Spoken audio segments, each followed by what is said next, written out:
The golden haze of an October morning in 2024 draped over Willow Bend, a tidy suburb nestled in the rolling hills of eastern Tennessee, where manicured lawns and white fences framed the homes of Cedar Hollow Estates.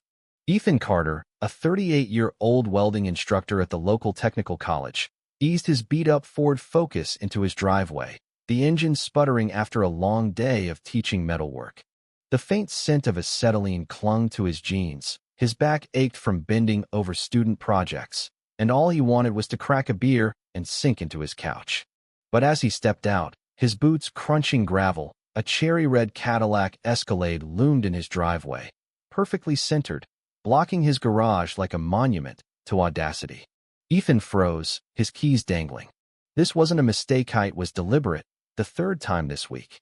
He glanced across the street to the McMansion that screamed self-importance, home to Brenda Walsh, the 47-year-old HOA president who wielded her authority like a scepter. He marched to her door, knuckles rapping hard. Brenda answered, her lavender yoga pants and diamond-studded smartwatch gleaming, her smile as sharp as a blade. "Oh, Marcus, it's just for my book club delivery," she cooed, waving a manicured hand. "Amazon's dropping heavy boxes. I'll move it in an hour. Relax." Ethan's jaw tightened. "I need to park now, Brenda." Her smile hardened, eyes glinting. "As HOA president, I oversee this street. 1 hour won't kill you. Besides, it's not like you're racing off in that car." The dig landed, and she shut the door, leaving Ethan fuming on her porch. Brenda, a former real estate broker whose career tanked in a 2011 fraud scandal, ruled Cedar Hollow Estates with an iron grip, her charm a thin veil over ruthless control. Ethan had heard whispers when he moved here 8 months ago, Brenda's reign of fines, her knack for bending rules to suit her whims. But this was personal, a power play to show who owned Willow Bend. That evening, Ethan pored over the HOA bylaws, 25 pages of dense legalese. Section 14 was clear, blocking private driveways was forbidden. He highlighted it in neon yellow, his anger sharpening into resolve. Over the next week, Brenda's Escalade became a fixture in his driveway book club, HOA brunches, beautification potlucks. Each time, she dismissed him with a smile, as if his property were her personal lot. "Rules are flexible," she'd say, sipping rose at 10 a.m., her guests chuckling. "Park on the street, Marcus. It's good exercise." Ethan snapped photos, each SUV blockade a timestamp jab. One morning, her guest's 6 cars deep trampled his fledgling azaleas. "It's one day," Brenda scoffed, martini in hand, poolside at her neighborhood enhancement barbecue. "Live a little." Her crowd laughed, but Ethan's patience snapped. This wasn't parking, it was domination, and he'd had enough. He grabbed his sketchbook, the one he used for welding designs, and started drawing not lesson plans, but a battle plan. Over coffee, he vented to colleague Sophie Reed, a CAD instructor who dodged HOA drama in 4 states. "Hypothetically," Ethan said, showing his photos, "how do you stop a neighbor parking in your driveway?" Sophie's grin was wicked. "Build a trap they can't ignore, Marcus." Something wet.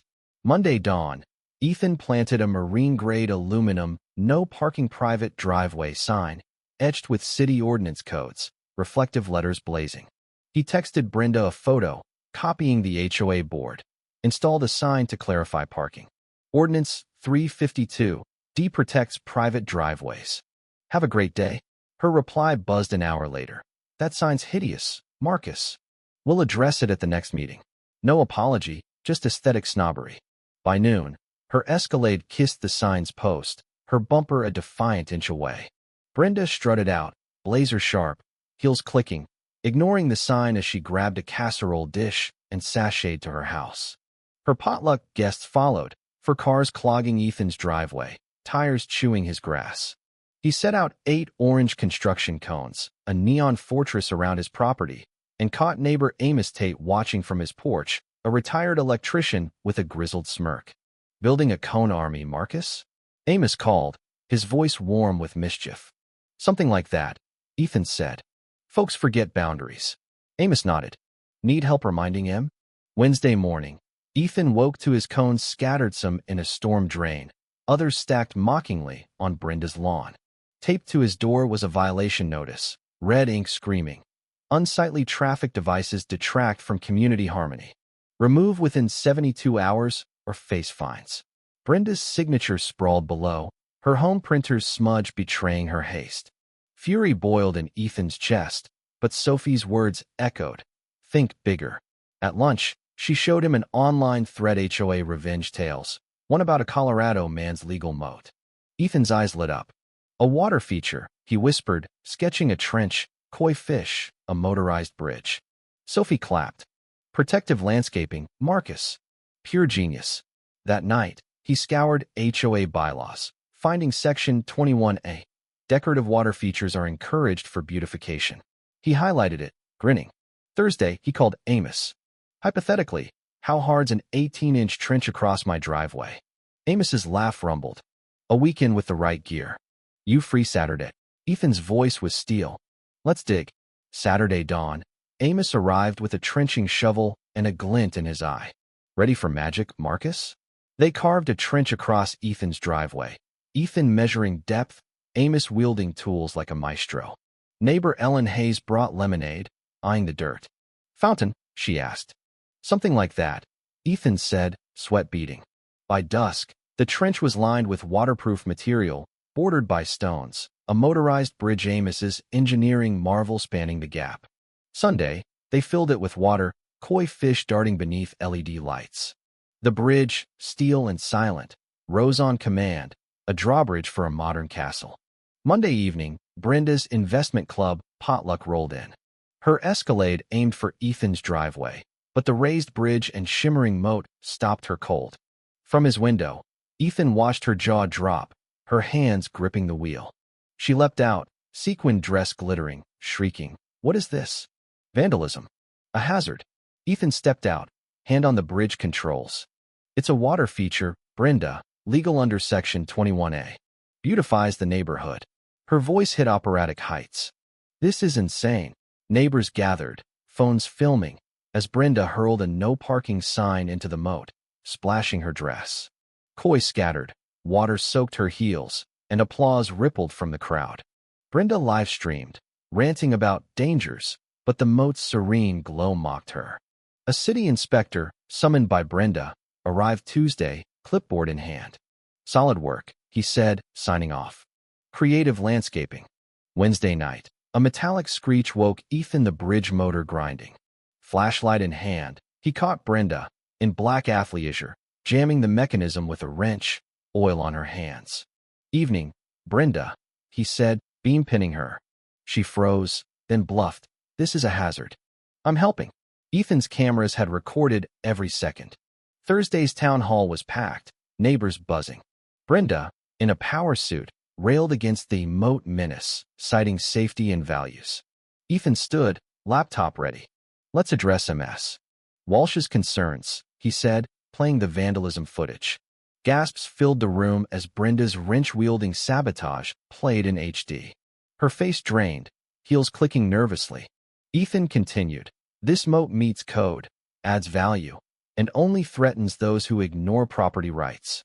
Sophie followed, projecting HOA financials $30,000 siphoned for Brenda's deck, security system, and driveway wash, masked as community enhancements. Murmurs turned to shouts. Where's our pool fund? What about street repairs? Brenda stammered, miscontextualized, but the crowd drowned her. Neighbor Clara Monroe, 70, stood. I'm moved to remove MS. Walsh as president and call the police for her crimes. The vote was unanimous. Brenda fled, papers scattering.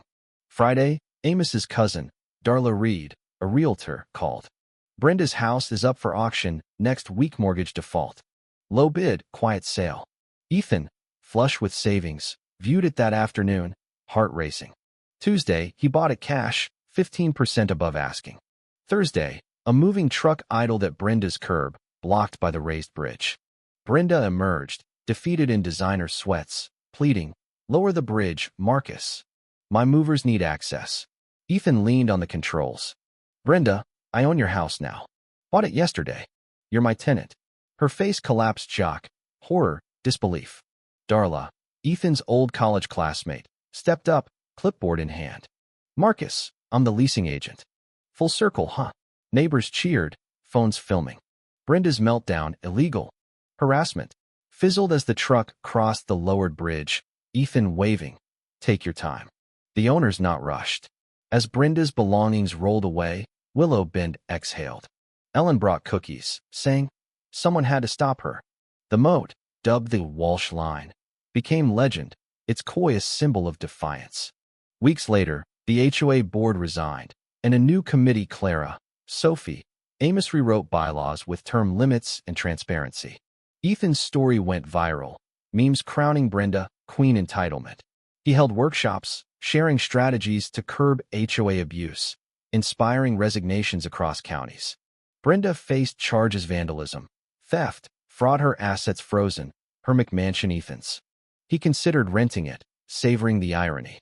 One evening, Clara chalked "No Karens" on the sidewalk, kids giggling.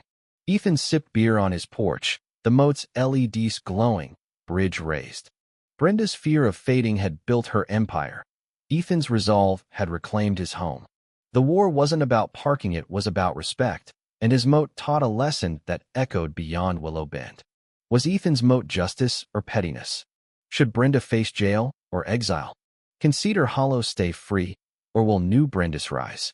Share your thoughts below, hit that like button, and subscribe for stories that demand your stand.